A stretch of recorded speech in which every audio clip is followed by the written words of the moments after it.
Jai Gurudev, जय and welcome Gurudev. to all of you this evening for this beautiful session on stories from Ramayan, Ramayan की कथाएं। और आज ये सुंदर कथाएं हमारे साथ शेयर करेंगे महामहोपाध्याय Padmashri doctor Puruddit ji. Welcome sir, आपका स्वागत है। Doctor Puruddit is the foremost name when it comes to researching and bringing the oldest treatises of India onto the stage. और इस रिसर्च में, उनके संशोधन में सबसे खास रहा है उन्होंने जो रिसर्च किया है रामायण पर, और खास करके कुशीलव परंपरा और कथक नृत्य परंपरा का संबंध कैसे जुड़े और वो आज के युग में हम कैसे लाए। और हमें बहुत खुशी है कि at the world forum for art and culture doctor Puruddit for the first time is going to be teaching a beautiful self-paced course, the संपूर्ण रामायण। यानी रामायण की कथाओं के द्वारा हम नृत्य के द्वारा आनंद ले और नृत्य के द्वारा हमारे जीवन को और सुंदर बनाए। सर, आज शाम की सबसे पहला प्रश्न यही है कि किस तरह से आपने जीवन में राम, एक जो बहुत ही रिस्पेक्टेबल गॉड हम मानते हैं, और उनको अपने नृत्य से जिस तरह जीवन में जोड़ा है, क्या आप उसके बारे में थोड़ा शेयर कर सकते हैं? स्पेशली क्योंकि आपका नाम ही पुरुषोत्तम है, और जैसे श्री रामचंद्र अपने जीवन में एक पुरुषोत्तम थे, वैसे ही आप भी एक कथक जगत के पुरुषोत्तम है। तो हम जानना चाहेंगे सर इस बारे में। देखिए, भगवान राम हमारे भारतीय जनमानस के आदर्श पुरुष हैं। वे आदर्श पुत्र, आदर्श भाई, आदर्श पति, यहाँ तक कि आदर्श शत्रु तक के प्रतीक हैं। भारतीय जनमानस के सर्वोपयोगी, सर्वकालीन आदर्श भगवान राम थे, हैं और रहेंगे। इन्हीं राम की कथा सर्वप्रथम वाल्मीकि ने अपने रामायण में कही। इस कथा को भगवान राम के ही दोनों पुत्र लव और कुश ने राम के दरबार में संगीत के माध्यम से प्रस्तुत किया। ये जो परंपरा है वे बाद में लव कुश की स्मृति में कुशीलव कही जाने लगी। रामायण की कथा को गान करना, संगीत और नृत्य के माध्यम से उसे प्रस्तुत करना, यही कुशीलव कहलाए और इन्हीं को कालांतर में कथक कहा गया, जो परंपरा आज भी जीवित है। कथक परंपरा जो राम कथा को प्रस्तुत करते हैं। इस तरह राम कथा का तो कथक नृत्य से आरंभ काल से ही संबंध रहा है। यद्यपि कालांतर में अन्य कथाओं के प्रचलित हो जाने से अन्य पुराणों की कथाएं भी कथक की परिधि में आ गई, किंतु मुख्य राम कथा ही रही है और उसका केंद्र अयोध्या ही रहा है। इस तरह राम कथा जो जन रंजनी है उसे आधार बना करके संगीत और नृत्य के माध्यम से जन जन में प्रचारित प्रसारित करने का कार्य कथकों द्वारा, कुशीलवों द्वारा किया जाता रहा है, आज भी किया जा रहा है। बहुत धन्यवाद सर। सर, आज की पीढ़ी में एक नया ट्रेंड है जो शायद आपके जमाने में नहीं होता होगा, कि बर्थडे पर एक बर्थडे केक कट किया जाता है और बर्थडे कैंडल्स होते हैं और एक पार्टी होती है। लेकिन जब श्री राम का जन्म हुआ था तब तो कुछ अलग माहौल रहा होगा। सर, उस प्रसंग के बारे में सर क्या आप शेयर कर सकते हैं कि जिस तरह से क्या बधाई मची होगी वहां पे जब इतने कष्टों के बाद दशरथ के यहाँ इतने पुत्र हुए? हाँ, निश्चय ही दशरथ जी को बहुत लंबी प्रतीक्षा के बाद गुरु वशिष्ठ की कृपा से पुत्र प्राप्ति हुई। पूरी अयोध्या नगरी उस समय धूम उठी। तुलसीदास जी ने उसका बहुत ही सुंदर एक गीत में वर्णन किया है। जो गीतावली तुलसीदास जी की रचना है, गीतावली, उसमें कहा है, आज सुदिन शुभ घड़ी सुहाई, प्रगटे राम काम शत सुंदर, घर घर बजत बधाई, आज सुदिन शुभ घड़ी सुहाई। इसकी कथा परंपरा की जो प्रस्तुति है वो देखिए हर्षिता जी इसे प्रस्तुत करने जा रही हैं।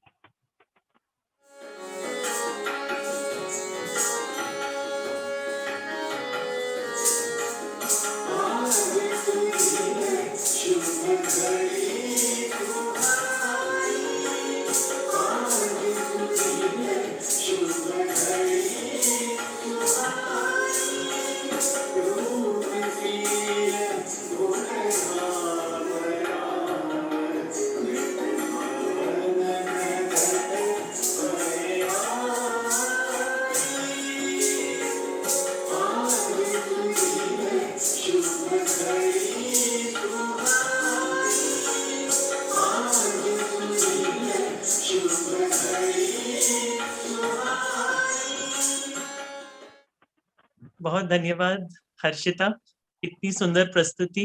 और सर अभी हम और भी एक्साइटेड हो गए हैं कि आपके साथ इस कोर्स में और हर्षिता जी के असिस्टेंट्स द्वारा हम ये सारे गाने सीखने वाले हैं संपूर्ण रामायण जो हमारा सेल्फ पेस्ड कोर्स है उसमें। सर एक और प्रश्न उठ रहा है कि जब हम श्री राम के बारे में सोचते हैं तो बहुत सारी उनकी कहानियां हैं और कुछ कुछ बहुत ही अद्भुत रस वाली है। और एक ऐसी कहानी है कि उन्होंने पत्थर को छूकर उस पत्थर को एक औरत बना दी। तो इस कहानी के बारे में सर आप क्या कुछ बता सकते हैं? ये ऐसा है कि गौतम ऋषि की पत्नी अहिल्या थी। वे अत्यंत सुंदरी थी। उनके सौंदर्य पर देवराज इंद्र भी मुग्ध हो गए। और एक बार जब गौतम ऋषि आते हैं, अपने गंगा स्नान करके और संध्या पूजा के लिए निकले, उस समय का लाभ उठाकर गौतम का स्वरूप धारण करके और उसने अहिल्या के साथ में उनके साथ में संभोग किया। तभी गौतम आ गए। उन्होंने इंद्र को भी श्राप दिया कि तुम शताक्षी हो जाओ और पत्थर हो जाने का श्राप दिया। जब अन्य ऋषि मुनियों ने श्राप वापस लेने के लिए कहा, तब गौतम ने कहा कि अच्छा, त्रेता युग में भगवान राम आएंगे, तब उनके चरणों की धूली लगने से इस श्राप का अंत होगा और ये पुनः नारी देह को प्राप्त करेंगे। ये जो सुंदर कथा है, राम के चरित्र में इस तरह की अनेक घटनाएं हैं। ये हम जो करने जा रहे हैं, ये संपूर्ण रामायण आज के परिप्रेक्ष्य में, पहले तो कथिक लोग रात रात भर ये कथा करते थे और एक एक प्रसंग को एक एक दिन में उठा करके गीत से नृत्य से सजा करके जो प्रस्तुत करते थे, तो एक प्रसंग में ही समय निकल जाता था। लेकिन अब लोगों के पास इतना समय नहीं है। हम 1.5 घंटे में पूरे रामायण को समझने की कोशिश करेंगे। उसमें से ये छोटा सा प्रसंग अहिल्या उद्धार का भी है। भगवान राम किस प्रकार से अहिल्या को अपने चरण धूलि का स्पर्श दे करके उसका उद्धार करते हैं, इसे भी हर्षिता जी उस रामायण के रूप में प्रस्तुत कर रही हैं। देखिए अहिल्या उद्धार। गौतम नारी श्राप बस उपल देह धर धीर, चरण कमल रज चाहती, कृपा करहु रघुबीर।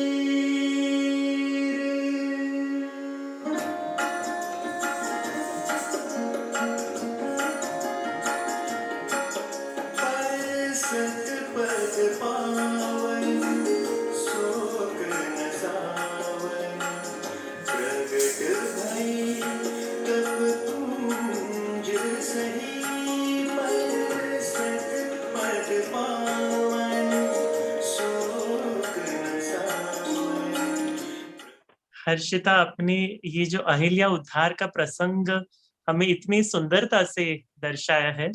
तो बस जो सर ने कहानी बताई कि एक पत्थर से जो हम इंसान बने, तो आजकल जो जीवन है, जीवन में जो जड़ता है, वो भी कभी कभी हमें अंदर से पत्थर बना देती है।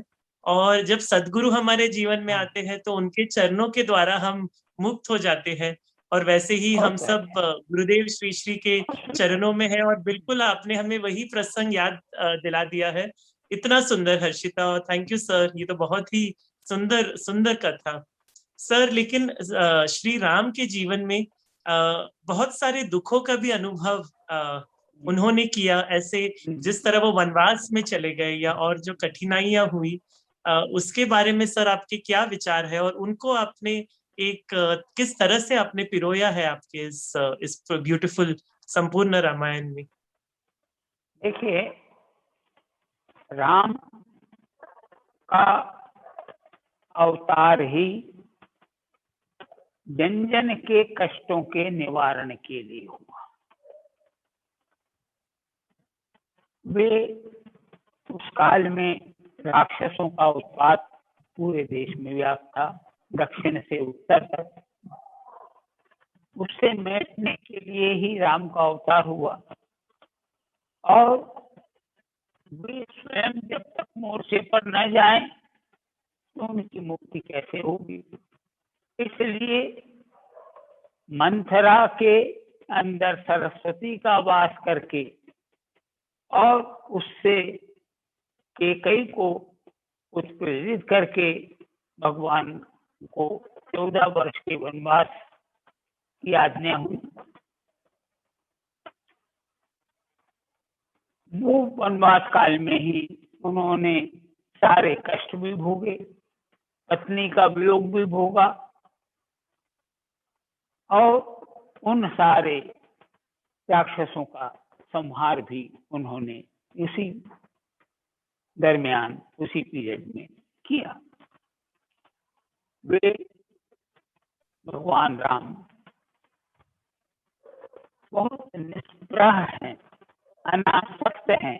उनके लिए अयोध्या के राजमहलों का सुख और वन के कंटकाकीर्ण मार्ग का कष्ट दोनों ही सम हैं। वे न अयोध्या के राजमहलों के सुखोपभोग में आसक्त होते हैं और न ही उन कष्टों को अनुभव करके दुखी होते हैं। इसी प्रसंग को हमने एक छंद में पिरोया है। यहाँ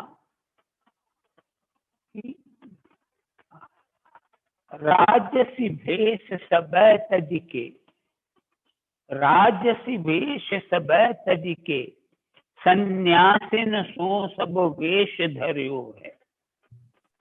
सन्यासिन सो सब वेश धर्यो है। और बंदई मात पिता गुरुपद, स्नेही सजन को अंक भर्यो है। बंदई मात पिता गुरुपद, स्नेही सजन को अंक भर्यो है।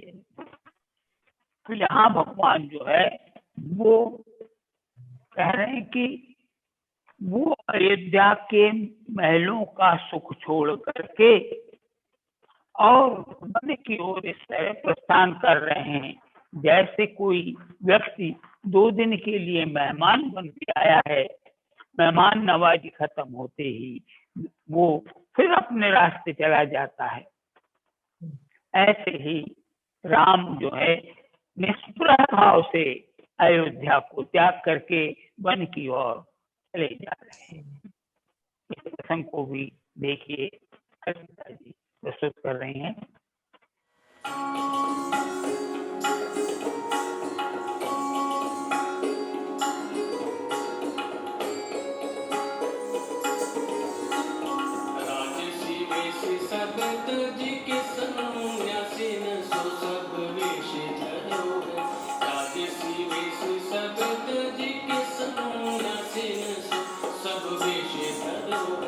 वंदे ही मात पिता गुरुपद,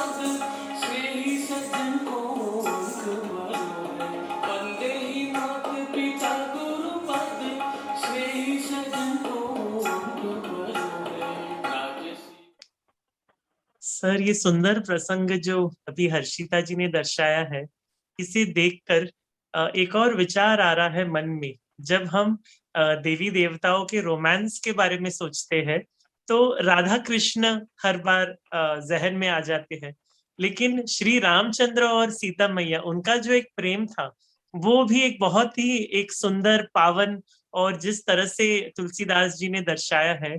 और ये मैंने सुना है कि उनकी विवाह को संपन्न करने में शिव और पार्वती का बहुत ही बड़ा हाथ था। शिव के धनुष से लेकर, और सीता मैया उनकी प्रार्थना भी करती थी। सर, इस विषय के बारे में आप कुछ बता सकते हैं क्या हमें? देखिए, शिव और विष्णु ये दो जगन्नाथ हैं। शिव सदैव विष्णु का ध्यान करते हैं। विष्णु के ही दशावतार में राम भी आ गए, कृष्ण भी आ गए, मत्स्य अवतार, नरसिंह अवतार, सब अवतार हैं इनके, मूल रूप से विष्णु। तो शिव विष्णु का ध्यान करते हैं और विष्णु हर समय शिव का ध्यान करते हैं। शिव विष्णु से सलाह मशवरा करते हैं जगत संचालन के लिए, और विष्णु शिव के साथ परामर्श करते हैं। उनके दोनों एक दूसरे के आराध्य हैं। इसीलिए जब लौकिक स्वरूप धारण करके भगवती लक्ष्मी जी विष्णु के साथ में आई तो वो अपनी माता की आज्ञा पा करके और भगवती पार्वती की उपासना के लिए, उनसे इच्छित वर की प्राप्ति के लिए वो जा करके और भगवती पार्वती की, उमा की पूजन करती हैं, सेवा करती हैं। और उसी रास्ते में वे भगवान राम को पहली बार देखती हैं। वे भगवान राम जो केहरी कटी पट पीत धर, उपमाशील सुजान, देख भानुकुल भूषण ही, बिसरा सिंह अपान। भानुकुल यानी सूर्य का उसके प्रतिनिधि भगवान राम, उनको देख करके सीता जी अपनत्व भूल गई, सब बिसर गई। तब उनकी सच्ची समझाकर भगवती पार्वती के दरबार में ले गई। वहां वे उनकी उपासना करते हैं और राम को पति के रूप में वर्ण करने की इच्छा प्रकट करती हैं। इस प्रसंग को तुलसीदास जी ने अपने रामचरितमानस में बड़े सुंदर ढंग से, बड़ी सुंदर चौपाइयों के द्वारा प्रस्तुत किया है। जय जय गिरिवर राज किशोरी, इसको भी संक्षिप्त रूप से आप ही हर्षिता जी प्रस्तुत करेंगी। ये जो हम पुरानी कथक परंपरा है जिसमें अकेला कथक नर्तक सारे पात्रों का अभिनय करते हुए और प्रस्तुत करता था, उसी परंपरा को, वो तो सारी सारी रात चलता था, लोगों के पास उतना समय होता था। अब आज के मंच की आवश्यकता के अनुरूप लगभग 1.5 घंटे में हम संपूर्ण रामायण को संजोने का प्रयास कर रहे हैं, प्रस्तुत करने का प्रयास कर रहे हैं। उसी का एक अंश ये देखिए कि गिरिवर राज किशोरी भगवती पार्वती की उपासना किस प्रकार सीता जी कर रही हैं। जय जय गिरिवर राज किशोरी। Jai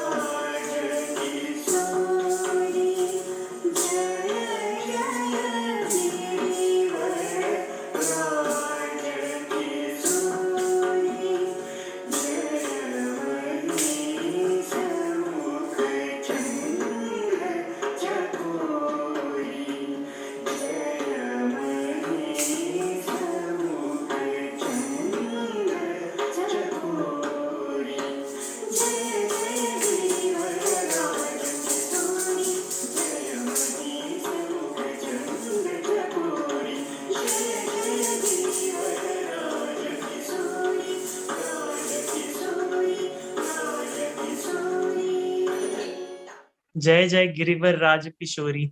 इतना सुंदर आपने सजाया है ये पूरा कॉम्पोजिशन सर।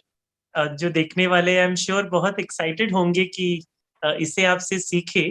सर यहाँ पे एक प्रश्न मुझे जो लोगों के मन में आ रहा होगा कि क्या हम सीख सकते हैं। नॉर्मली लोग जाते हैं सुंदरकांड सीखने या राम कथा सीखते हैं, लेकिन क्या रामायण नृत्य के द्वारा भी सीखा जा सकता है? ये जो प्रश्न उठेगा लोगों के मन में, उनको आप क्या आश्वासन देना चाहेंगे सर कि वो आए और यहाँ पे ये इस कोर्स के माध्यम से इस सुंदर चीज को अपने जीवन में एक शामिल करे वो देखिए, भगवान नटराज जी ने भरत मुनि को कहा कि नृत्यम इष्टम स्वभावतः। मनुष्य मात्र को स्वभाव से ही नृत्य प्रिय होता है, वो नाचता ही है, चाहे वो बारात में नाचे या अपने टॉयलेट में नाचे, अपने स्नान गृह के अंदर नाचे या कहीं और दोस्तों के बीच में, लेकिन उसका नृत्य होता है। इन नृत्य एक स्वाभाविक प्रक्रिया है। ये तो मनुष्य को वरदान में ईश्वर की तरफ से मिला ही है। अब वो जो वरदान है, वह जो प्रतिभा ईश्वर ने प्रदत्त की है, उसको चैनलाइज करना है। प्रतिभा का प्रयोग हमें एक विषय वस्तु को लेकर के करना है, और यही विषय वस्तु हमने यहाँ रामायण के रूप में सुनी। इसलिए इस तरह की कोई बात नहीं है कि वो सीखा हुआ है इसलिए वो कर सकता है, उसने नहीं सीखा इसलिए नहीं कर पाएगा, ऐसा नहीं है। तो ये सारे भाव मानस रूप में सबके अंदर मौजूद हैं। अगर व्यक्ति पागल नहीं है तो अगर वो पूरे अपने होशो हवास में है तो निश्चय ही उसके अंदर सारे भाव मौजूद हैं। उन भावों को चैनलाइज करना है, उन भावों को एक विषय वस्तु पर केंद्रित करके और उसकी प्रस्तुति करना है, जो प्रयास के द्वारा सभी के द्वारा संभव हो सकती है। इसमें कोई कठिनाई की बात नहीं है कि जिसने नहीं सीखा वो अब नहीं सीख सकता या नहीं कर सकता, वो अवश्य कर सकता है। थोड़ा परिश्रम से ज्यादा लगेगा, क्योंकि लयताल का जो बंधन है उसको समझने, उसके अनुरूप अंग संचालन करने का जो नृत्य का बंधन है उसको समझने में थोड़ा समय लगेगा। लेकिन मैं अपने अनुभव से कह सकता हूँ कि जिसने कभी नृत्य नहीं किया वह भी इस प्रयोग में सहभागी हो सकता है। धन्यवाद सर, आपने इतना सुंदर मंत्र दिया है लोगों को। और नृत्यम इष्टम स्वभाव, जब हम सब वाकई में बचपन से सभी लोगों को नाचना अच्छा लगता है। और शायद जैसे जैसे हम बचपन से बड़े होते जाते हैं तो नृत्य करना भूल जाते हैं जितना। तो मुझे लगता है सभी लोगों को यही सोच लेकर जुड़ना चाहिए कि हम बचपन में जैसे नृत्य का आनंद लेते थे, उसी तरह यहाँ पे नृत्य और प्रभु श्री राम दोनों का आनंद लेते हुए इस कोर्स में जुड़े। और मुझे लगता है अगर किसी को भी कोई कठिनाई आई तो बिल्कुल जय हनुमान बोल के शुरू हो जाए तो शायद वो पार पड़ जाएंगे इस चीज में से। सर आखिरी मुझे एक जो ख्याल आ रहा है, जैसे पीछे इतना सुंदर शिव जी है, वहां पे नटराज जी, तो जो रावण थे, जो परम शत्रु हम मानते हैं श्री राम के, वो शिव जी के बहुत ही महान भक्त थे। लेकिन ऐसा होता है कि उनको मोक्ष प्रदान होता है विष्णु रूपी राम के द्वारा। ये प्रसंग जो आज भी, यानी अगर कोई लोग इनको जब रावण के रूप से सोचते हैं तो ये प्रश्न उठता है, क्या राम जी को वाकई में उनकी हत्या करनी चाहिए थी? वो ब्राह्मण थे। अलग अलग वाद विवाद होते हैं सर, इनको आप क्या उत्तर देना चाहेंगे कि आखिर क्यों जरूरी था कि रावण वध आवश्यक था रामायण संपूर्ण होने के लिए? देखिए, रावण निश्चय ही ऋषिकुल में उत्पन्न हुआ था। उसके पिता, उसकी दादा, ये सब ऋषिकुल में ही उसका जन्म हुआ। किंतु उसके मामा राक्षस कुल से थे और बचपन से ही उसमें वो राक्षसी प्रवृत्तियां डाली गई। इसलिए ब्राह्मण होते हुए, ज्ञानी होते हुए उसके दशमुख क्या है? वो दशों विद्याओं का ज्ञाता था, इसलिए उसके दशमुख कहे जाते हैं। रावण दशमुख कहा जाता है। वो दशों विद्याओं का प्रतीक है। वो दशों विद्याओं का ज्ञाता होकर के भी वो राक्षसी प्रवृत्ति से, और असली बात यह है कि संसार में सहज भक्ति जो है वो आसान है। भगवान का नाम लेना, स्मरण करना, तुम्हें महान हो। लेकिन भगवान के विरोध भक्ति जो है वो बहुत कठिन है। हर चीज को नकारना ये बहुत मुश्किल है। जीवन में यदि आपने सत्य का आचरण किया तो कठिनाई बहुत कम आएगी और आपका यश अधिक बढ़ता जाएगा। लेकिन अगर विरोध भक्ति आपने स्वीकार की, नकारात्मक आपने अपना एटीट्यूड रखा, तो हर चीज के लिए आप नकारेंगे। भूख लगी है लेकिन कहेंगे नहीं, भूख नहीं है। उसका फिर परिणाम ये होगा कि आप तड़पेंगे। तो रावण ने उस विरोध भक्ति को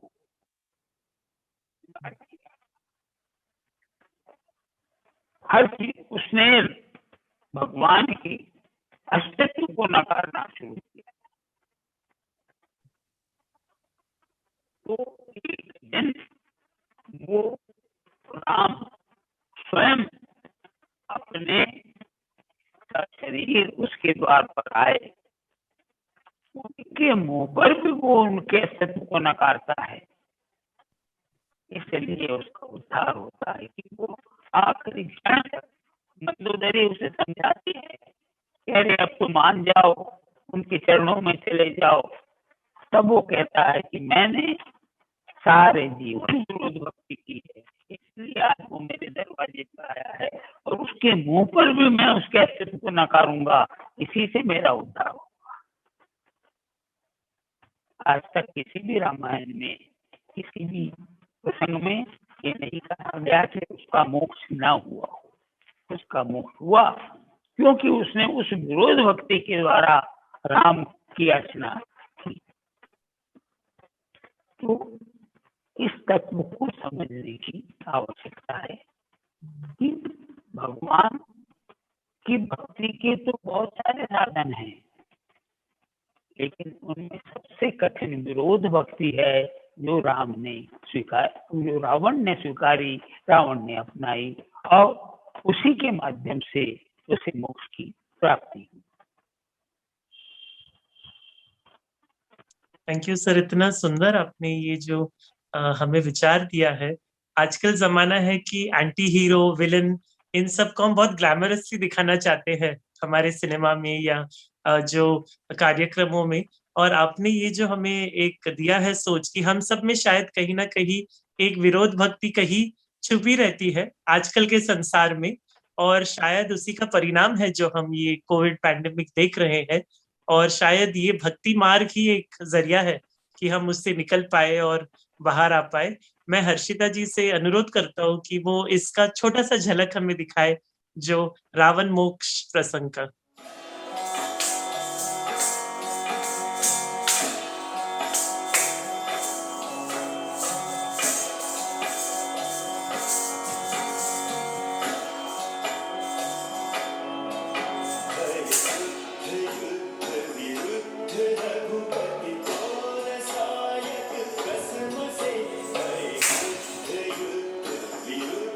रघुपति और सायक कसम से thank you so much sir. Thank you Harshita. आज इतना अच्छा लगा है, इतनी सारी कहानियां आपसे हमने सीखी, और हम चाहते हैं कि हम सीखते जाए संपूर्ण रामायण में। ये जो अलग अलग प्रसंग है, हम सब मिलके आपसे बहुत सुंदरता से सीखे ये नृत्य के द्वारा। और मैं सबको स्वागत करता हूँ आज जो जो सुन रहे हैं, जो जो हमारे साथ है, कि world forum for art and culture के वेबसाइट पे अब जाइए और हमारे संपूर्ण रामायण कोर्स का हिस्सा बन राम को अपने जीवन में आनंद में नृत्य के द्वारा शामिल कर लीजिए। Thank you so much sir. बहुत बहुत प्रणाम आपको। जय गुरुदेव। जय